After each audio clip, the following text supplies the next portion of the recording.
Compte rendu de la 4e réunion restreinte du gouvernement du jeudi 11 décembre 2025.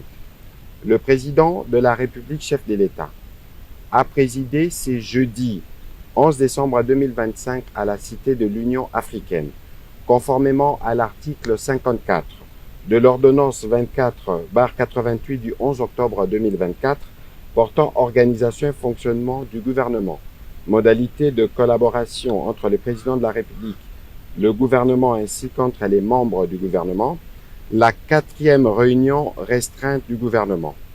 3 points étaient inscrits à l'ordre du jour. 1. Communication du président de la République, chef de l'État. 2. Points d'information. 3. Examen et adoption de texte. Au chapitre 1 du Conseil de ministres de ce jour, le président de la République avait un point unique dans sa communication. Il s'agit de l'aggravation de la situation sécuritaire dans l'Est du pays.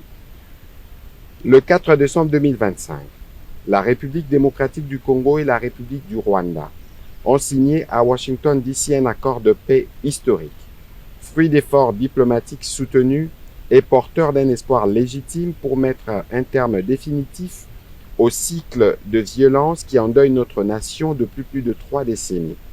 Cet accord engageait les parties à cesser immédiatement les hostilités, à favoriser la désescalade et à ouvrir la voie à une stabilité durable dans notre région.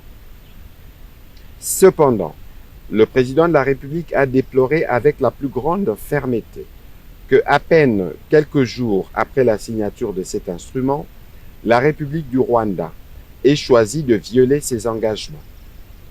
Elle a intensifié les opérations offensives dans les provinces du Nord Kivu et du Sud Kivu avec pour objectif manifeste de s'emparer de nouvelles agglomérations. Cette escalade militaire, contraire à l'esprit et à la lettre de l'accord de Washington, aggrave dramatiquement une situation humanitaire déjà critique. Pertes en vies humaines, déplacements massifs, destruction d'infrastructures, traumatisme collectif et précarisation accrue de populations déjà fragilisées. Face à cette nouvelle provocation, le président de la République en a appelé à la responsabilité et à la vigilance de toutes les institutions de la République. Il a invité le gouvernement, sous la coordination de Madame la Première ministre, à travers le vice-premier ministre, ministre de l'Intérieur, Sécurité et Décentralisation, ainsi que le vice-premier ministre, ministre de la Défense nationale et ancien combattant, à demeurer pleinement mobilisés. Il a également invité l'ensemble de nos forces de défense et de sécurité à maintenir le niveau d'alerte requis pour faire face à cette énième agression et protéger l'intégrité territoriale de notre pays.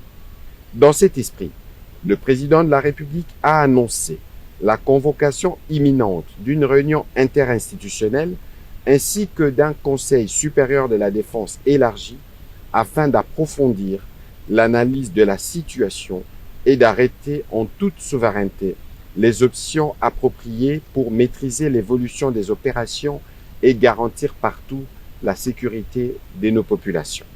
Au 2e chapitre du Conseil restreint de ce jour, relatif aux points d'information, un seul point d'information, les chefs d'état-major général de forces armées de la République démocratique du Congo, spécialement invité à cette réunion, a fait le point de la situation sécuritaire sur les différents terrains opérationnels. Il a informé le Conseil restreint des dispositions mises en place par l'armée pour garantir la sécurité et la protection du territoire, spécialement dans les zones attaquées par les forces rwandaises et leurs supplétifs. Au 3e chapitre du Conseil de ministres de ce jour, relatif à l'examen et à l'adoption d'un projet de texte, le ministre d'État, ministre de la Justice et garde de Sceaux a présenté au Conseil les projets de loi portant prorogation de l'état de siège à partir du 18 décembre 2025. Après débat et délibération, le Conseil restreint a adopté ces projets de texte.